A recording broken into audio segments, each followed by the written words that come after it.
Hello, beautiful women. I am chatting to you today from Sydney, Australia, rather than India. We moved back to Sydney last week, and you'll see that I'm dressed up quite warmly because it's rather cold here compared to India. But today we're going to talk about intuition or gut feeling because to be an empowered woman, you need to be closely connected to your intuition. Now, this is mainly because without it, you won't make the right life decisions.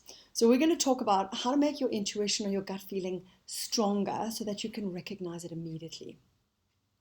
So, you'll hear it all the time. You'll hear trust your gut, follow your intuition. But I'm going to talk today about why it's important, and I'm going to talk to you about how to make it stronger. So, gut instinct or intuition is your immediate understanding of something. It's that part of you that doesn't need to overthink or to get another opinion. It's that part of you that just knows. It knows what's right for you. And as women, we're actually wired as such that our gut instinct is actually very strong. It's naturally part of who we are. So I'll give you an example. When I was young, when I was in my early 20s, I was in a relationship and I had a boyfriend who I was mad about who was cheating on me. Now, he told me that he wasn't, and I didn't want to believe that he was, but I absolutely knew in my gut that he was. And it turned out that I was actually right. Now, that was the first time that I remember feeling my intuition very, very strongly. And I ignored it for a long while after that. But when I came to be more in touch with my intuition, I recognized it as the same feeling. So your intuition arises as a feeling within your body, okay, within your body that only you experience. And this feeling is actually unique to you. Now, because the feeling is so unique and so personal to every single one of us, no one else can actually weigh in or tell you if it's your gut instinct talking or not. You're the only one who can do this. So you alone have to decide. So for this reason, trusting your intuition is really the act of trusting yourself. And of course, this is something that many of us actually struggle with, this trust issue. So why is it important for us to listen to our intuition? Well, in my experience, our intuition is always right, even though it may not feel like it at the time. Our head or our logic can tell us one thing and our gut can tell us another. And most of the time, we use our logic or our reason and not our gut because that's what we've been taught to do. Now, I'm not saying that logic or reason is not important. In fact, quite the contrary. There's absolutely a place for using logic and reason. For example, when we're setting goals, when we're learning new things, when we're learning from our mistakes, just to name a few, there's a reason our logic and our reason are there, but we don't have to use them to make life decisions. And that's where our intuition comes in. So now throughout your life, you'll have many people telling you that they know what's best for you. And some of them are held with good intentions and some of them not so much. And it's often hard for us to actually tell which is which.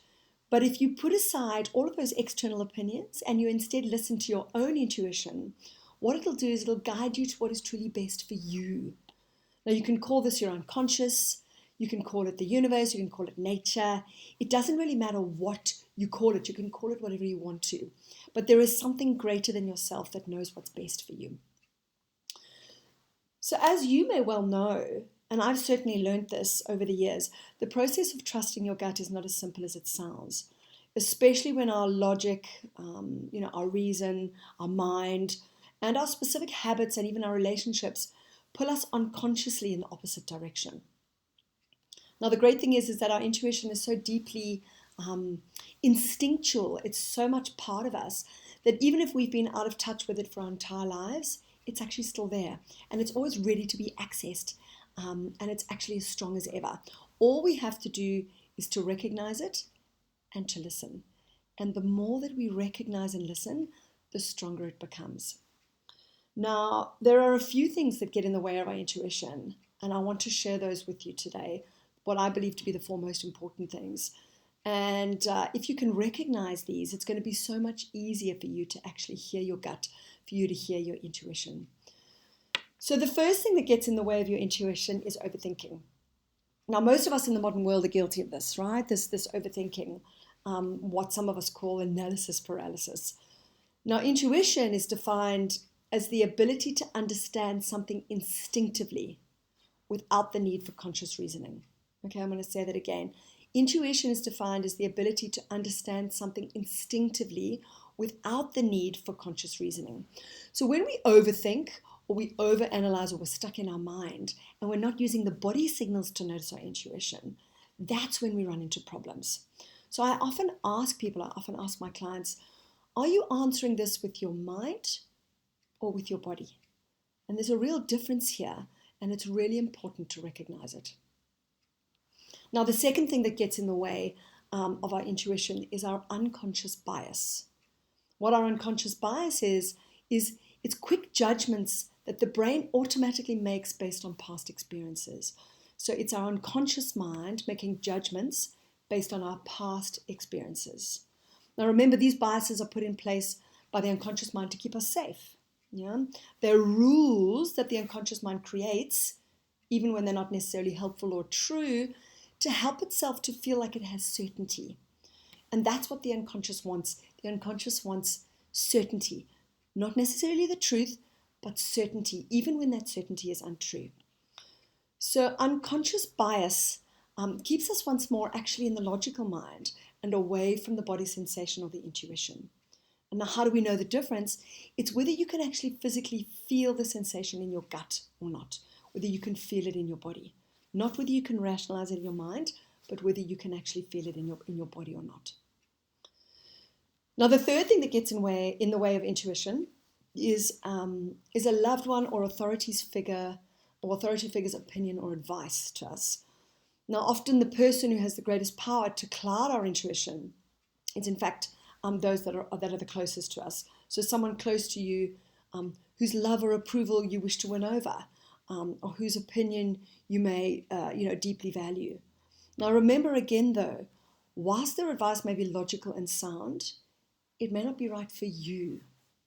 Only your intuition and your gut feeling can decide that for you. And the last thing that can disconnect us from our intuition is previous trauma or abuse. Now, why is this? Why can previous trauma or abuse, impact our intuition or our ability to connect with our intuition? This is because the experience of trauma or abuse can cause us to actually distrust our own emotions and to overuse our logic. Okay?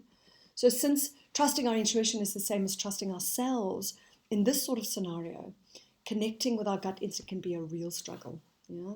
So previous trauma and abuse actually disconnects us from the part of ourselves that not only feels the emotions, because that's too scary, but allows us to trust those emotions, to trust those feelings. So if there's one thing that I can leave you with today that'll help you to start trusting your intuition, it's this. Start quietening your mind and dropping into your body to feel the body sensations and to recognize your intuition. So ask yourself the question, am I looking for the answer to this in my mind, logically, rationally, or in my body? Because the physical feeling of intuition for most people is literally actually in their gut, hence the name gut feeling. And this is something that took me a while to really get and to feel. But the more that I felt it and the more I recognized it and the more I connected with my body sensations, the stronger my intuition has become. Now, the best part is that my gut feeling has been 100% right 100% of the time. Now, even if it didn't seem so at the time, it always became clear later on why it was right for me, why it was the right life decision. So to summarize what I've talked about today, the intuition is felt in the body and not in the mind. And the more you tap into the body sensations and recognize the feeling of intuition, the stronger and the stronger and the stronger it becomes. So I really hope that you found this useful. I really hope that you find it interesting. And I hope that this spurs you on to really start recognizing and start noticing your own intuition. It's really about slowing down and starting to reconnect with your body sensations. And I'd love to hear more about your experiences with your intuition, your experiences with your body sensations and your feelings, and how that starts to develop for you. So namaste, beautiful woman, and I'll talk to you again soon. Bye for now.